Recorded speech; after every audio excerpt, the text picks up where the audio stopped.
Hello నమస్తే, నేను journalist YNR. Tirumala Tirupati దేవస్థానం ఆధ్వర్యంలో నడుస్తున్న గోశాలలో ఆవుల మృత్యు ఘోష వినపడుతోంది. ఈ మాట అంటోంది ఇంతకు ముందు టీటీడీ చైర్మన్గా పనిచేసిన భూమన కరుణాకర్ రెడ్డి. ప్రస్తుత చైర్మన్ కంటే ముందు ఆయన టీటీడీ చైర్మన్గా ఉన్నారు. సో తిరుమల తిరుపతి దేవస్థానం ఆధ్వర్యంలో నిర్వహిస్తున్న ఈ గోశాలకు చాలా ప్రత్యేకత ఉంది. శ్రీవారికి సంబంధించిన కార్యక్రమాలలో వాడే నెయ్యిని గోశాల నుంచే ఉత్పత్తి చేస్తూ ఉంటారు. సో ఈ గోశాలలో గోవులు మృత్యు ఘోష పెడుతూ ఉండడం ఆందోళన కలిగిస్తోంది. సో ఈ మృత్యు ఘోష పట్ల ఈరోజు కరుణాకర్ రెడ్డి స్పందించారు. గడిచిన 3 నెలల్లో 100కు పైగా గోవులు మృత్యువాత పడ్డాయి, చనిపోయాయి అని ఆయన చెప్తున్నమాట. దేశీ ఆవులు చాలా స్ట్రాంగ్‌గా ఉంటాయి. అంత ఈజీగా కోళ్ళలాగో, గొర్రెల్లాగో టక్కున 10ల సంఖ్యలో, 20ల సంఖ్యలో చనిపోయే పరిస్థితి ఉండదు. చాలా స్ట్రాంగ్‌గా ఉంటాయి. అటువంటి గోవులు 100ల సంఖ్యలో చనిపోయే పరిస్థితి ఎందుకు వచ్చింది?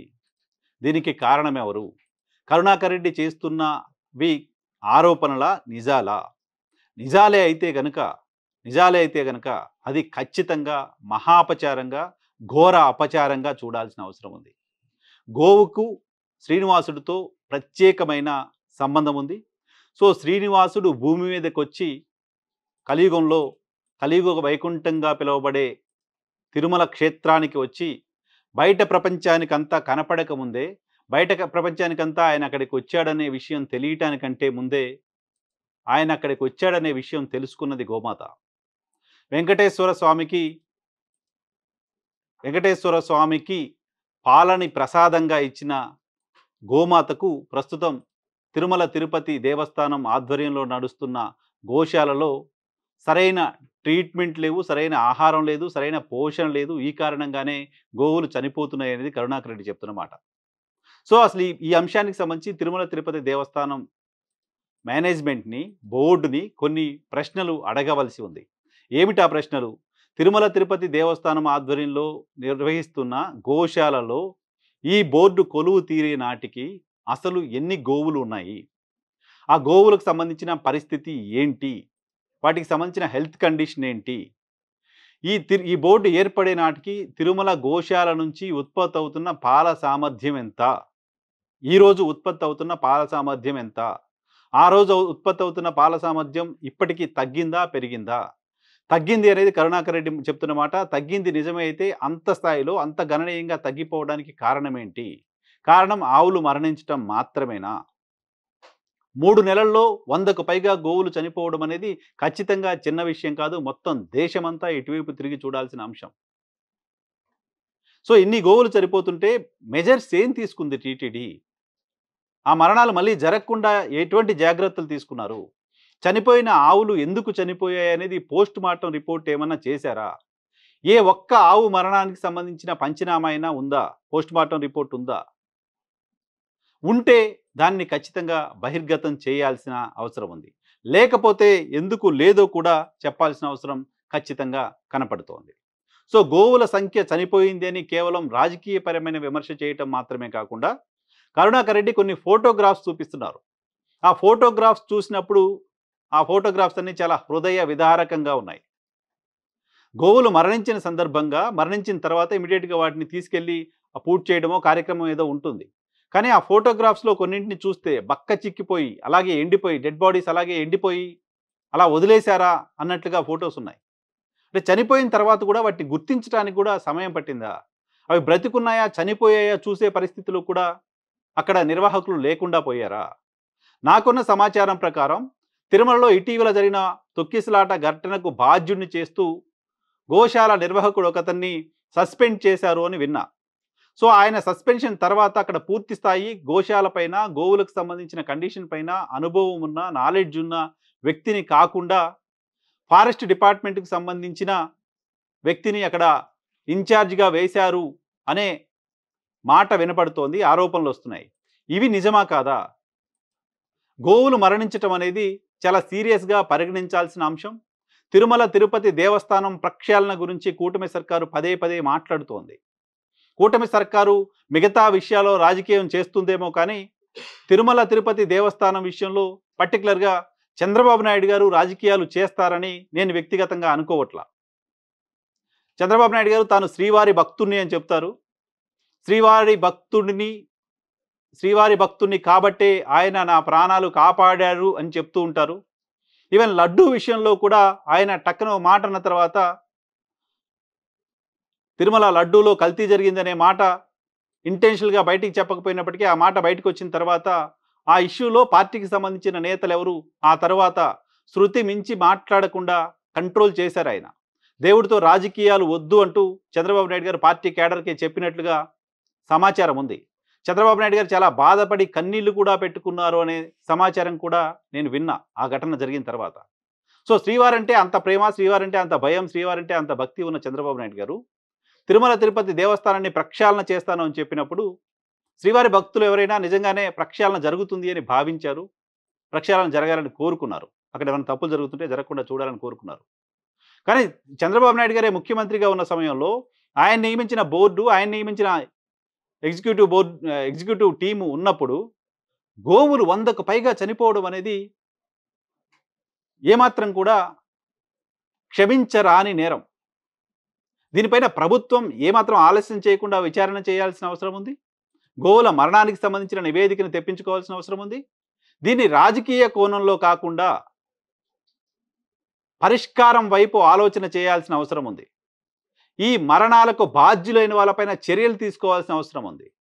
ఇన్ని మరణాలు జరుగుతుంటే కనీసం మానిటర్ చేయడం చేతగాని పరిస్థితిలో ఉన్న అక్కడ యాజమాన్యం పైన, నిర్వాహకుల పైన క్రిమినల్ కేసులు ఎందుకు నమోదు చేయకూడదో కూడా ఆలోచన చేయాల్సిన అవసరం ఉంది. ఒకరోజు ఏదో జరిగింది, ఏదో తిన్నాయి, చనిపోయాయని కాదు కదా. రోజుకొకటి 2 అలా 3 నెలల కాలంలో 100కు పైగా చనిపోయాయి అనేది ఆయన చేస్తున్న నిర్దిష్టమైన ఆరోపణ విత్ ఫోటోగ్రాఫ్స్. సో దీనిపైన ఇప్పటి వరకు టీటీడీ వైపు నుంచి ప్రకటన రాలేదు. నిజమా కాదా అని చెప్పే ప్రయత్నం చేయలేదు. ఇది టీటీడీ పైన దురుద్దేశంతోటో టీటీడీ పైన బురద జల్లడం కోసం మాట్లాడుతున్న మాట కాదు. ఓ శ్రీవారి భక్తుడిగా ఆవేదనతో మాట్లాడుతున్న మాట. గోమాతకు భారతదేశంలో చాలా విశిష్టత ఉంది. గోవుని అమ్మగా, దేవతగా పూజిస్తాం మనం.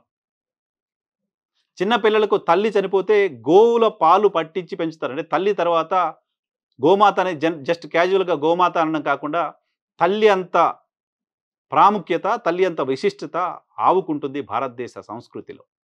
అటువంటి ఆవుల మరణాలు ఎవరికి పట్టనివిగా ఎందుకు మారిపోయాయి? అటువంటి ఆవుల మరణాలు ఒక అనాథ మరణాలుగా ఎందుకు మారిపోయాయి? ఈ దేశంలో గోవధ నిషేధం, గోవధ చేయకూడదు అంటూ నినాదాలిస్తూ, ఆందోళన చేస్తూ, ఉద్యమాలు చేస్తూ, ప్రచారం చేస్తూ వస్తున్న హిందూ ధార్మిక సంస్థలన్నీ ఏమైపోతున్నాయి? ఎందుకు కనీసం మాట్లాడలేకపోతున్నాయి? ఇంటెన్షనల్గా గోవధ చేసిన వాళ్ళపైన తీసుకుంటున్న చర్యలు ఇక్కడ ఇన్ని గోవులు చనిపోతుంటే కూడా సైలెంట్గా ఉన్న వాళ్ళపైన ఎందుకు తీసుకోకూడదు? ఈ మరణాలను ఆపడం కోసం వాళ్ళు చేస్తున్న ప్రయత్నాలు ఏంటో ఎందుకు రివ్యూ చేయకూడదు? దేశంలో భారతీయ జనతా పార్టీ ఆధ్వర్యంలో ప్రభుత్వం రన్ అవుతోంది. భారతీయ జనతా పార్టీ హిందుత్వ గురించి మాట్లాడుతోంది. హిందుత్వకు మేము ఛాంపియన్ అని చెప్తోంది. గోమాత గురించి పదే పదే మాట్లాడుతూ వస్తున్నారు. గోమాత గురించి మీరు మాట్లాడే మాటలు రాజకీయ కోణంలోనే మాట్లాడుతున్న మాటలుగా ఎవరు అనుకోకూడదు. అవి నిజంగా మనస వాచా కర్మణ మీరు మాట్లాడుతున్న మాటలని అందరూ అనుకోవాలంటే గోమాతకు ఈ పరిస్థితి వచ్చింది తిరుమల తిరుపతి దేవస్థానంలో అంటే దానిపైన మీరు రియాక్ట్ అయ్యే విధానాన్ని బట్టి మీరు రాజకీయ కోణంలో కాకుండా చిత్తశుద్ధితో గోవుల అంశం పైన మాట్లాడుతున్నారని అనుకుంటారు. ప్రధానమంత్రి స్థాయిలో రెస్పాండ్ అవ్వాల్సిన అంశం ఇది. కేంద్ర ప్రభుత్వం స్థాయిలో రెస్పాండ్ అవ్వాల్సిన అంశం ఇది. ఈ అంశం పైన రెస్పాండ్ అవ్వడానికి గంటలు, రోజులు తీసుకోవాల్సిన అవసరం లేదు. నిమిషాల వ్యవధిలోనే రెస్పాండ్ అవ్వాల్సిన అంశం అది. ఎక్కడైనా ఒక గోవు మరణం జరిగితే కుటుంబ సభ్యులు ఎవరో మరణించినట్లుగా అన్ని కార్యక్రమాలు, దహన క్రియలతో సహా అన్నీ చేస్తూ ఉంటారు. అంతగా గోవుని తమ కుటుంబంలో భాగంగా భావిస్తూ ఉంటుంది హిందూ సమాజం. అలాంటిది ప్రపంచంలోనే అతిపెద్ద హిందూ ఆలయంలో గోవులకు ఈ పరిస్థితి రావడం నిజానికి మాట్లాడడానికి ఈ విషయం పైన మాటలు రావట్లే. చాలా బాధగా ఉంది ఆ ఫొటోస్ చూసిన తర్వాత. చాలా ఆవేదన కలుగుతుంది ఆ ఫొటోస్ చూసిన తర్వాత. ఇన్ఫ్యాక్ట్ పర్సనల్గా నేను ఆ గోశాలను చాలాసార్లు విజిట్ చేశాను. ఆ గోశాల లోపలికి వెళ్తే ఒక డివైన్ అట్మాస్ఫియర్ అక్కడ కనపడేది. ప్రతిరోజు ఉదయం స్వామివారికి సంబంధించిన మ్యూజిక్తో, ఒక సంగీతంతో ఆవుల పాలు పితకటం చూశాను అక్కడ నేను. సో శ్రీవారు కొలువై ఉన్న ఒక ప్రాంతంగా అనిపిస్తుంటుంది గోశాలలోకి ఎప్పుడు వెళ్ళినా. శ్రీవారికి సంబంధించిన వైబ్రేషన్ తెలుస్తూ ఉంటుంది ఆ ప్రాంతానికి ఎప్పుడు సందర్శించినా. అటువంటి ప్రాంతంలో గోవులు అలా పడిపోయి, చనిపోయి ఉన్న ఫోటోగ్రాఫ్స్ చూసినప్పుడు చాలా చాలా చాలా బాధగా ఉంది. సో టీటీడీ దీనిపైన ఆలస్యం చేయకుండా స్పందించండి. నిజాలేంటో చెప్పండి. భూమన కరుణాకర్ రెడ్డి మాట్లాడిన ప్రతి అక్షరం అబద్ధం కావాలని కోరుకుంటున్నాను నేను మనసా వాచా కర్మణ. అది నిజం కాకూడదు అని కోరుకుంటున్నా. అటువంటి అబద్ధాలు మాట్లాడిన ఆయనపైన చర్యలు తీసుకోవాలని కోరుకుంటున్నా. అవి అబద్ధాలు కావాలని భగవంతుని ప్రార్థిస్తున్నా. ఎందుకంటే అవి నిజాలైతే విని తట్టుకునే పరిస్థితిలో హిందూ సమాజం ఎవరూ లేరు. రాజకీయ కోణంలో కాకపోయినా పవన్ కళ్యాణ్ గారు పదే పదే సనాతన ధర్మం గురించి మాట్లాడుతూ ఉన్నారు. హిందూ ఆలయం నిర్వహిస్తున్న ఒక గోశాలలో వందల సంఖ్యలో ఆవులు చనిపోవడం అనేది సనాతన ధర్మం పాటించే పవన్ కళ్యాణ్ గారికి కూడా బాధను తెప్పించాలి, ఆవేదన తెప్పించాలి, పరిష్కారాన్ని వెతికేలా చేయాలి. అలా చేయకపోతే, ఆ స్థాయిలో స్పందించకపోతే మిమ్మల్ని కూడా అనుమానించాల్సిన పరిస్థితి వస్తుంది. ఈ విషయంలో గతంలో చాలా అంశాల్లో పవన్ కళ్యాణ్ ప్రభుత్వం తప్పు చేస్తే కూడా ప్రభుత్వం ఇక్కడ తప్పు చేస్తుంది అంటూ మాట్లాడారు ఆయన. మహిళలపైన దాడుల విషయంలో కావచ్చు, కాకినాడ నుంచి రైస్ ఎక్స్పోర్ట్స్ ఇష్యూలో కావచ్చు, తిరుమల లడ్డూ అంశంలో టీటీడీ చైర్మన్ క్షమాపణ చెప్పే అంశంలో కావచ్చు. సో ఇటువంటి విషయాల్లో భేషజాలకు పోవాల్సిన అవసరం లేదు. మనం మాట్లాడితే మన వల్లే చచ్చిపోయారని మనం ఒప్పుకుంటే రాజకీయంగా నష్టం జరుగుతుందేమో, ఎవరైనా విమర్శలు చేస్తారేమో, ఇవన్నీ తీసి పక్కన పెట్టేసేయండి. మీరేం చేస్తున్నారు పాలకపక్షంగా, ప్రతిపక్షంగా వాళ్ళు ఏం చేస్తున్నారు, ఎవరు ప్రజలకి ఏం చేశారు, ప్రజలు డెసిషన్ తీసుకుంటారు, పైనుంచి దేవుడన్ని చూస్తుంటారు. బట్ దైవ సన్నిధిలో జరిగిన ఇటువంటి ఈ ఘటన పట్ల రాజకీయ కోణంలో కాకుండా మనసుతో స్పందించండి, హిందువుగా స్పందించండి, సనాతన ధర్మవాదిగా స్పందించండి. ఇటువంటి ఘోరం, ఇటువంటి అపచారం, ఇటువంటి దుస్థితి, ఇటువంటి పరిస్థితి గోమాతలకు రాకుండా చేయండి.